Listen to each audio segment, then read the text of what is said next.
தேவனே நான் ஓமதண்டையில் இன்னும் நெருங்கி சேர்வதே என் ஆவல் பூமியில். இன்னும் 14:40. அதிகாலமே அவர்கள் எழுந்திருந்து நாங்கள் பாவம் செய்தோம், கர்த்தர் வாக்குத்தத்தம் பண்ணின இடத்துக்கு நாங்கள் போவோம் என்று சொல்லி மலையின் உச்சியில் ஏற துணிந்தார்கள்.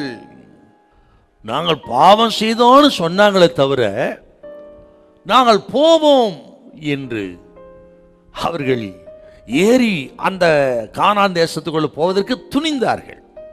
ஆண்டவரே சொல்றாருங்க, ஆபத்து இருக்குப்பா, இதுக்கு மேல போகாத, திரும்பு என்று சொன்னார். இல்ல நாங்க போவோம் என்றால் எத்தனை ஒரு துணிகரம் பாருங்க. காரணம் என்னன்னா, அவர்கள் தன்னம்பிக்கை சார்ந்திருந்தார்கள். அவர் சுயமா சிந்தித்து சுய சித்தத்தின்படி வாழ நினைக்கிறார். நம்ம போயிருவோம், பக்கம் தானே இருக்கு என்று தன்னம்பிக்கை, சுயசித்தம், சுயநலம், கீழ்ப்படியாம. விளைவு பாருங்க என்ன நடக்குது. அங்கே இருந்த மலையில குடியிருந்த அமலேக்கியரும் மற்ற ஜனங்களும் துரத்தினார்கள். வெட்கத்தோடு அவர்கள் ஓடி வந்தார்கள். எத்தனை ஒரு துயரம் பாருங்க. வெற்றி பெற வேண்டிய கூட்டம், தேவனால் தெரிந்து கொள்ளப்பட்ட கூட்டம், அற்புதம் நடத்தப்பட்டவர்கள், மேக சம்பத்தினால் அக்னி சம்பத் வழிநடத்தப்பட்டவர்கள், மன்னாவினால் போஷிக்கப்பட்டவர்கள், தண்ணியினால் தாகம் தீர்க்கப்பட்ட அற்புதமான தேவனால் தன்னோட சந்ததி அவர்கள் முறியடிக்கப்பட்டு பின்தங்கினார்கள். பார்த்தீங்களா? கீழ்ப்படியலன்னா, துணிகரம் கொண்டா, ஆண்டவர் மேல் நம்பிக்கை வைக்காமல் தன்னம்பிக்கை உள்ள சுயநலமுள்ள சுயசித்தமுள்ள மக்களா இருந்தா இதாங்க நடக்கும். ஓர்மா மட்டும் துரத்தினார்கள், முறியடித்தார்கள்.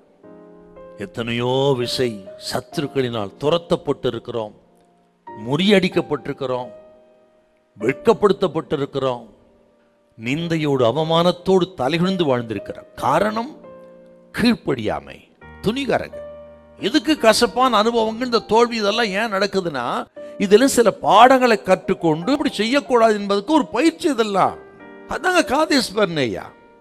இன்றைக்கு ஆண்டவர் சொல்லுகிறார், எத்தனை நஷ்டம், தோல்விகள், இந்த கசப்பு, முறியடிக்கப்பட்ட நிலைமை, பின்தங்கிய நிலைமை, இதெல்லாம் நடந்திருக்கலாம். எதற்கு?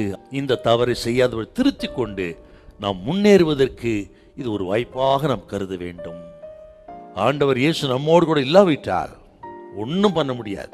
நாம் ஆராதிக்கிற ஆண்டவர் இயேசு நம்மோடு கூட இருக்கிறார், நம்மை ஆளுகை செய்கிறார், தொடர்ந்து நம்மை நடத்துவார். அவர் உறுதியாய் பற்றி கொள்ளும் பொழுது நமக்கு ஆசீர்வாதமா இருக்கும். கர்த்தர் உங்களை கைவிட மாட்டார். ஹல்லேலூயா, ஹல்லேலூயா.